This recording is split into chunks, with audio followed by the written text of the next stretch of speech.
September 15, 1946. Village of Ashford, Kent, England.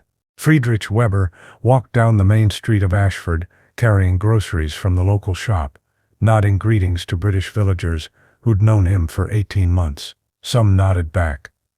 Others looked away. A few smiled cautiously. Friedrich was a German prisoner of war, except he no longer lived behind barbed wire. He lived in a hostel on Mill Street, worked at a local farm, shopped at the same stores as everyone else, and attended the same church on Sundays. This wasn't supposed to happen. Prisoners of war were meant to be locked away, isolated, controlled. Instead, Friedrich and approximately 25,000 other German POWs had become temporary residents of British communities, living and working alongside the people whose nation they'd fought against for 6 years. The transformation from enemy prisoner to community member was unprecedented, uncomfortable, and remarkably successful.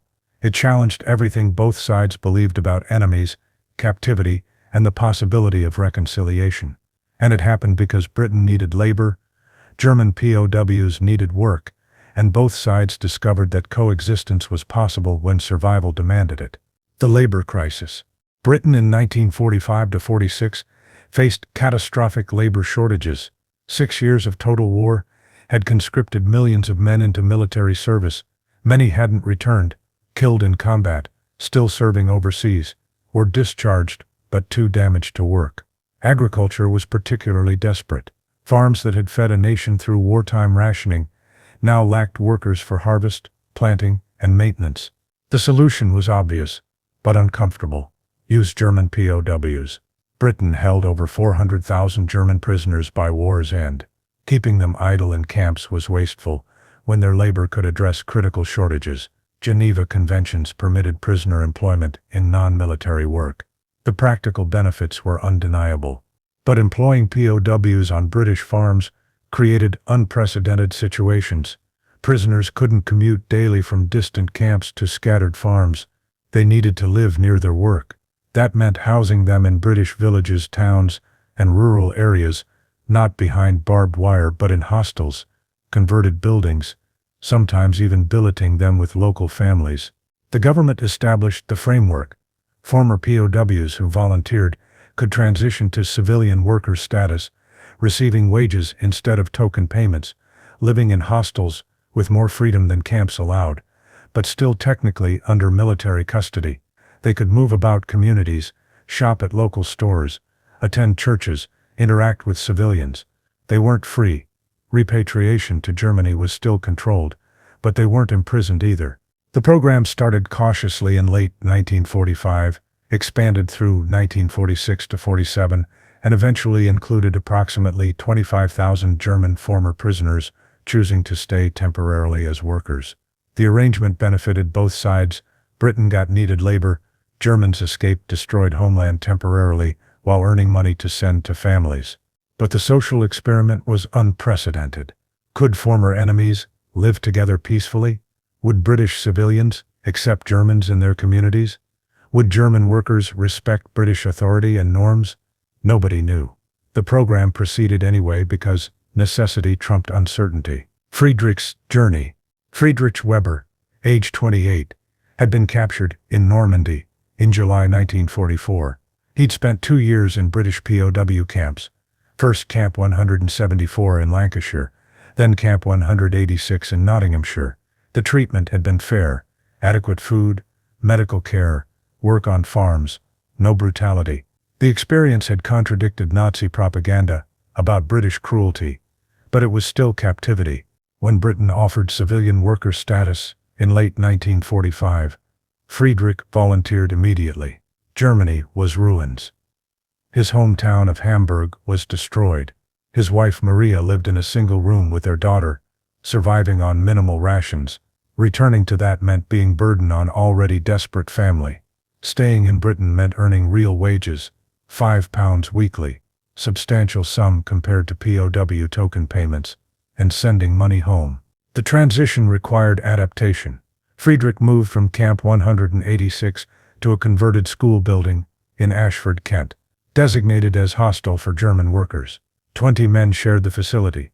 former prisoners now civilian employees, supervised loosely by British authorities, but largely self-governing. They received weekly wages, bought their own food and necessities, managed their schedules around work requirements. The freedom was disorienting. For 2 years, every aspect of life had been controlled: when to wake, eat, work, sleep.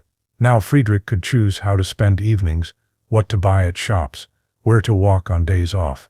The responsibility felt overwhelming initially. Some German workers struggled with freedom, preferring camp's structured certainty, but most adapted, discovering they could function as autonomous individuals in British society. The work was agricultural. Friedrich was assigned to Bennett Farm, 5 miles outside Ashford. The farmer Thomas Bennett had employed German POWs during the war and agreed to hire civilian workers. The work was hard but fair: milking cows, repairing fences, harvesting crops, maintaining equipment. 8-hour days, 6 days weekly. Bennett paid wages, expected competent work, treated German employees no differently than he'd treat British workers: firm but respectful. The village integration was gradual. Initially, Friedrich and other German workers kept to themselves, shopping quickly and returning to the hostel. British civilians were wary. These were enemy soldiers who'd killed British men, bombed British cities, supported Nazi regime. But over weeks and months, familiarity bred cautious acceptance. The baker learned Friedrich preferred rye bread. The pub landlord allowed Germans to drink there, in separate corner initially, then gradually mixing with British customers. The vicar invited German workers to Sunday service, seating them in back pews but welcoming their attendance. The transformation happened through mundane interactions. Friedrich helped Mrs. Thompson carry heavy packages when he saw her struggling. He repaired Mr. Davies's fence on his day off, as favor. He played football with village children who'd initially been forbidden by parents to interact with the Germans. Small acts of normalcy, repeated over months, gradually transformed enemy soldiers into neighbors, not friends necessarily, but familiar presences who contributed to community rather than threatening it. The British response. British civilian reactions varied dramatically. Some welcomed German workers pragmatically. Farms needed labor. Germans provided it. Gratitude wasn't required, but fair treatment was appropriate. Others remained hostile. These were enemies who'd killed British soldiers. Their presence was insult to war dead's memory. Treating them decently was betrayal. Mrs. Elizabeth Marsh, whose son had died at Monte Cassino, refused to speak to German workers. She crossed the street to avoid them, glared when forced to share space, made her contempt obvious. Her grief was profound and legitimate. Friedrich understood and respected her hostility, never attempting interaction, accepting that some wounds couldn't heal through his presence. But Mr. Robert Harrison, who'd also lost a son at Dunkirk in 1940, took different approach. He employed 2 German workers at his farm, treated them fairly, even invited them to his home for Christmas dinner 1946. When asked why, he replied, "My boy is dead. Hating these lads won't bring him back. There's somebody's sons too. War's over. Time to stop killing, even with hatred." The village pub became microcosm of integration's complexity. Germans were initially segregated to separate table in corner. British patrons watched them warily. But gradually, boundaries softened. A German worker bought drinks for British veterans after payday, gesture of respect acknowledging they'd fought on opposite sides. British farmers shared cigarettes with German employees after hard days' work. Conversations started cautiously, then became easier. Football discussions transcended nationality. Everyone had opinions about proper tactics regardless of which country they'd fought for. The church was another integration point. Reverend Thomas Blake insisted all were welcome in God's house, regardless of nationality. German workers attended services, sitting in back initially, gradually moving forward as British parishioners adjusted to their presence. When Friedrich sang German hymns quietly during English service, Blake noted that God understood all languages and all worshiped the same Lord, regardless of which nation had commanded their rifles. The social experiment's challenges. Integration wasn't smooth or complete. Tensions remained constant. British women were warned against fraternizing with German men, Romantic relationships were scandalous, suggesting betrayal of British soldiers' sacrifice. German workers faced suspicion. Were they truly reformed or secretly maintaining Nazi beliefs? Did accepting their labor imply forgiving German atrocities? The German workers also struggled. Many felt guilt, working comfortably in Britain, while German civilians starved. Some received letters from wives or mothers describing desperate conditions, making British prosperity feel like betrayal. Others grappled with ideological collapse. Nazi propaganda had promised German superiority and British decadence, yet Britain was functioning democracy, while Germany was occupied ruins. Reconciling these realities required painful reassessment of beliefs. Violence occasionally erupted. A British veteran, drunk and angry, attacked German worker outside pub, screaming about friends killed in Italy.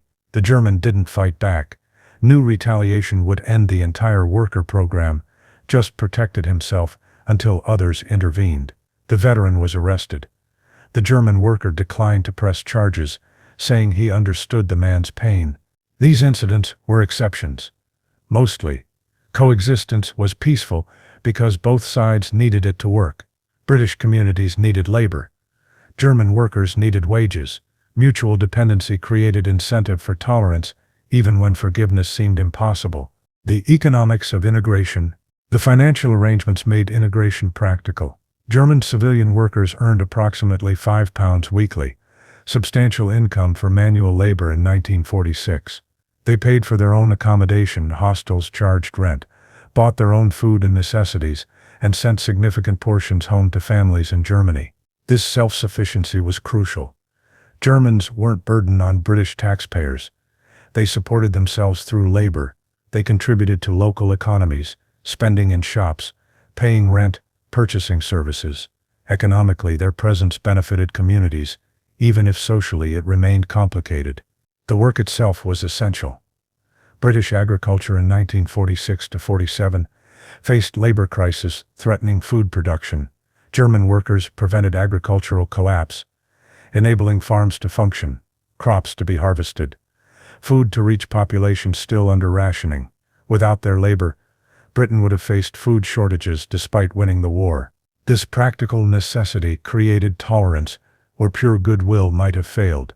Villagers might dislike Germans personally, but recognized farms couldn't function without them. German workers might resent British victory, but needed wages British employment provided. Mutual necessity forged coexistence that moral arguments alone couldn't have achieved. The departures. 1947–1948. Repatriation began in earnest in 1947. Germany was stabilizing, barely, and POWs needed to return. The departures were emotionally complex. Some German workers were eager to leave. Reunion with families after years of separation was overwhelming priority. Others were reluctant. Britain offered employment and stability, while Germany offered ruins and hunger. Friedrich returned to Hamburg in autumn 1947. Thomas Bennett gave him final wage payment, plus extra £20, as bonus, generous gesture recognizing 3 years of reliable work. Mrs. Bennett packed food for the journey. Bread, cheese, chocolate, reminding Friedrich of first meal he'd received as POW 3 years earlier, when he'd expected starvation and received abundance. The farewell at Ashford railway station was awkward but genuine. Bennett shook Friedrich's hand. Several villagers came to say goodbye, people who'd been wary initially but grown accustomed to German workers' presence. No grand speeches, just brief acknowledgments that strange experiment had worked reasonably well. Friedrich carried British work references, savings of over £200, and fundamentally changed understanding of former enemies.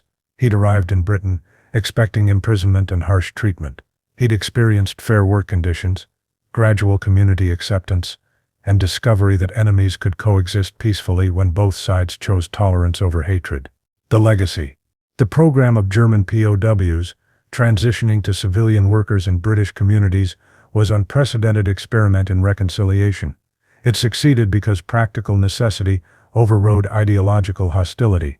Britain needed labor. Germany's defeat provided it. The arrangement benefited both sides materially, while creating human connections across enemy divide. The experiment taught crucial lessons.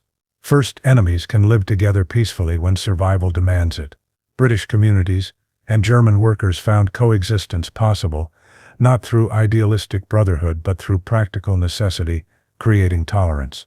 Second, gradual familiarity reduces hostility.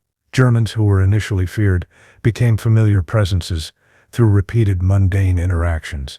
Familiarity didn't create friendship necessarily, but enabled coexistence. Third, economic integration precedes social integration.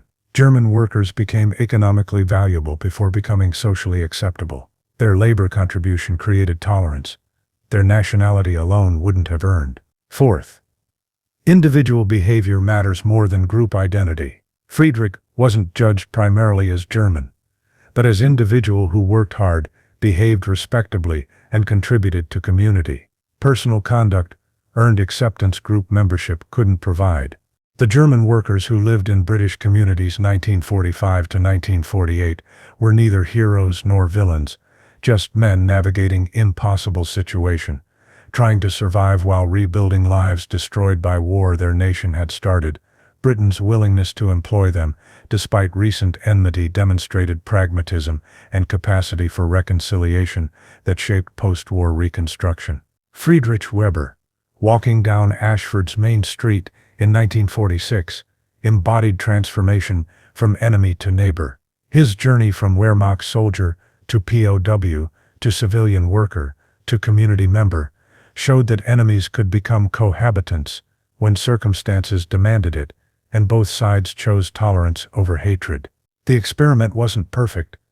Tensions remained. Some British never accepted German presence. Some Germans never forgave British victory. But the program worked well enough to feed Britain, provide German workers with wages and dignity, and demonstrate that peaceful coexistence was possible even between recent enemies.